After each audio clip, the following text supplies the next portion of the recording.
সুপ্রভাত বন্ধুরা, আজকের দিনটি খুবই সুন্দর, ওয়েদারটাও খুব ভালো।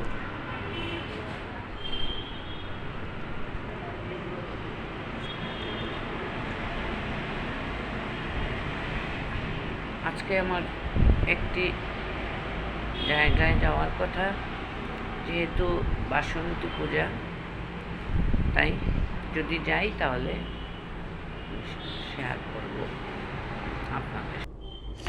সকালে চা খেতে খেতে মনে হলো আজ বাসন্তী পূজার নিমন্ত্রণ আছে মামার বাড়ি, তবে যেতে হবে আমাদের। যেতে অবশ্য বেশিক্ষণ লাগবে না,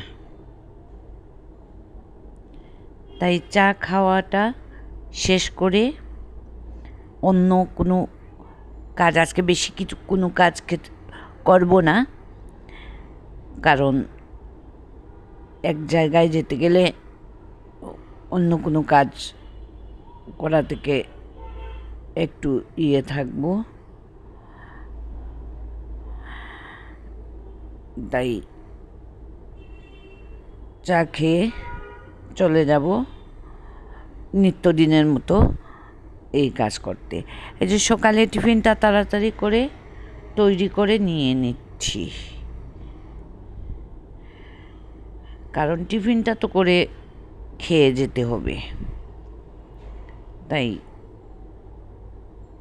ওইটা আগে রেডি করে নিয়ে নিলাম।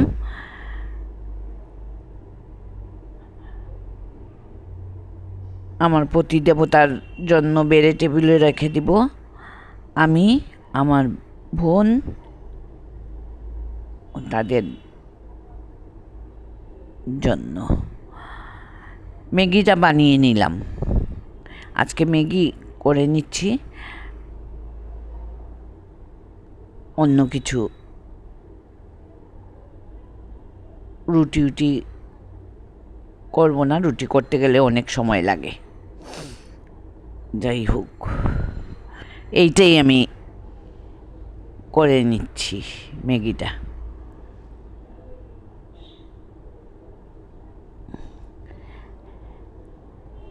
তারপর স্নান সেরে ঠাকুর করে চলে আসলাম।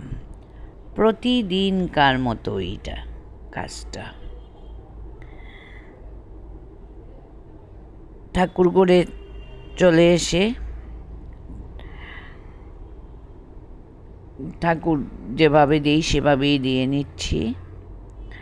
আর এদিকে ঈদের বন্ধে আমার বোন আসছে বাসায়, আমাদের বাসায়। আপনাদের সাথে অবশ্য করি নেইনি, ওর হাজব্যান্ড মারা গিয়েছিল মে মাসে। তারপরে আমি অনেক বলে কয়ে নিয়ে আসলাম। এদিকে আরতি করেও নিচ্ছি,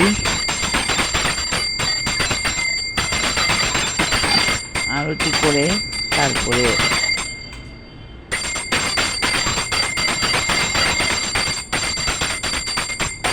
এই ঠাকুর দেওয়া শেষ করে রেডি হয়ে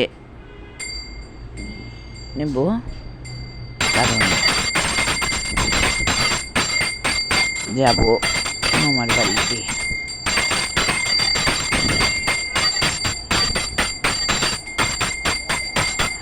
আজকে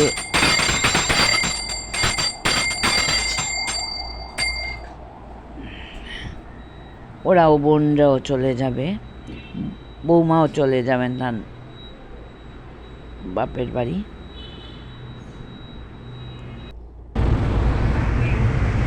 এই আমরা রওনা হয়ে গেলাম। এই পিছনে দেখেন বোনের ছেলে, মেয়ে, আমার মেয়ে, আর সামনে আছে আমার।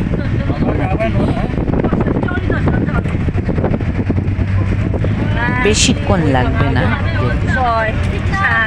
1 ঘন্টা খানেক লেগে যাবে। আমাদেরকে নিয়ে যাচ্ছেন আমার পতিদেবতা।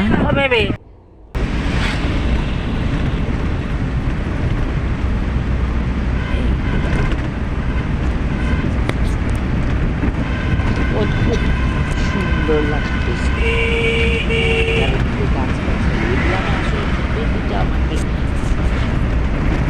চারিদিকে গাছগাছালি আর প্রকৃতিটা আমাকে খুব কাছে টানে।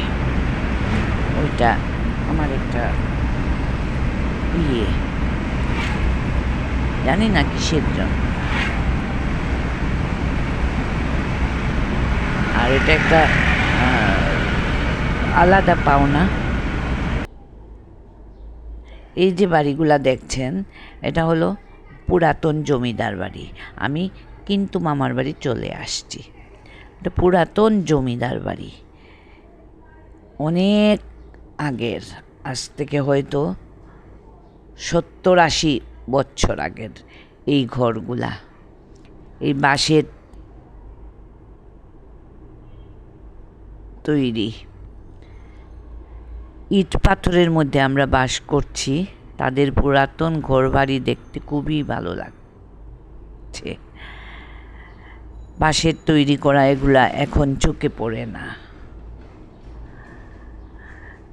তাদের বিল্ডিং আছে, কিন্তু তারা এই ঘরেই আনন্দে থাকেন।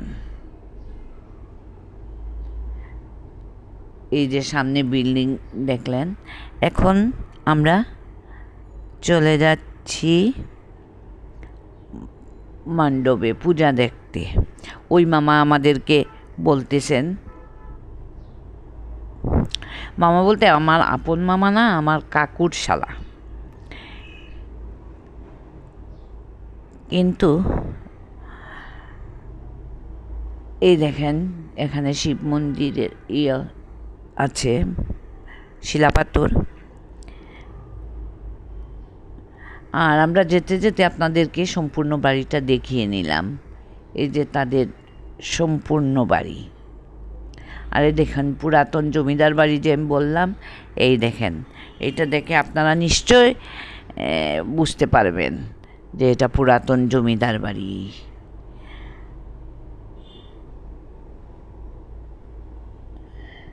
তাদের পুরাতন গেট,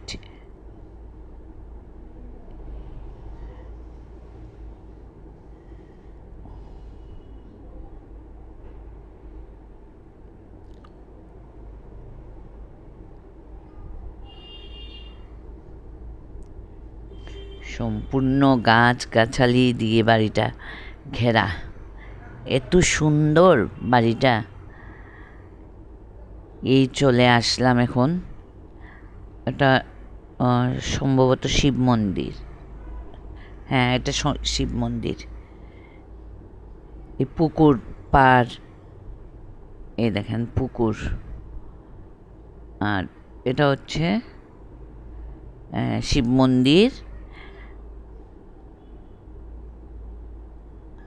গ্রামের মানুষ শিবরাত্রিতে এই মন্দিরেই করে। আর এই দেখেন পুকুর পার, এই হলো দুর্গা মন্দির। এই যে আগের সান বাঁধানো ঘাট যেগুলা, এগুলা দেখতে তো খুবই সুন্দর লাগে।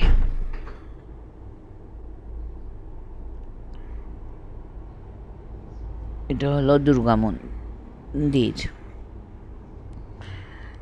আমরা যখন আসছিলাম তখন ভোগ লেগেছিল, তখন আমরা মাকে দেখতে পারিনি। এখন বাড়ির ভিতর থেকে চলে আসলাম মন্দিরে মাকে দেখতে, মাকে প্রণাম করতে। দেখতে না, মাকে প্রণাম করতেই আসলাম।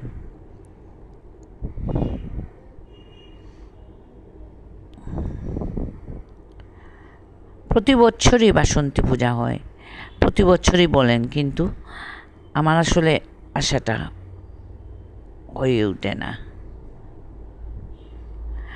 ওই দেখছেন, ওটা হলো যজ্ঞ মন্দির।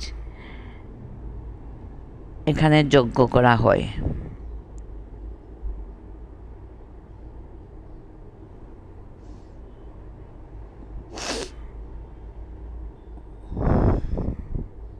দেখেন কত বড় বাড়ি, তাদের বাড়িটা অনেক বড়।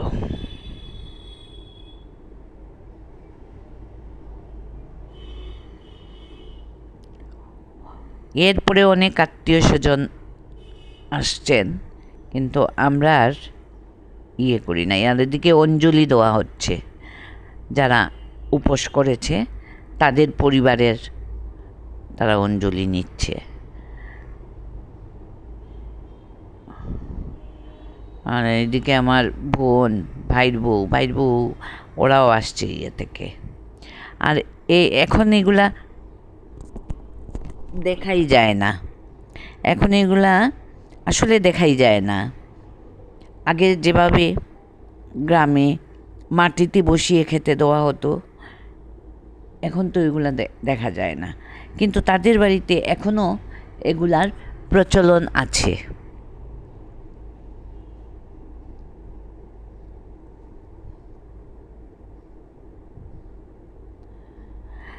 প্রতি বছর আমি দেখি যে কলা পাতাতে করা হয়, কিন্তু এবার দেখতেছি তাদের এটা পরিবর্তন হয়েছে, থাল করা হয়েছে। আসলে সাবেকি আনাই, সেটার মতো সুন্দর আর কোনো কিছুই নেই।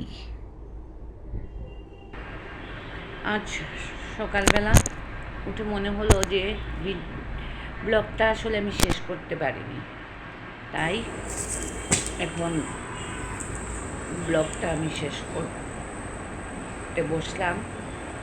যদি ভালো লাগে তাহলে একটা লাইক, কমেন্ট, সাবস্ক্রাইব করবেন। আর ভালো না লাগলে তো আর সাবস্ক্রাইব করতে কথা হচ্ছে না। সাবস্ক্রাইব করতে তো কোনো টাকা পয়সা খরচ কোনো কিছুই নেই, একটু ছোট্ট একে অন্যের পাশে থাকতেই হয়ে যায়। আজকের মতো আমি এখানেই শেষ করছি। এখন আজকের দিনের অনেক কাজকর্ম আছে, ওইগুলো আমার শেষ করতে হবে।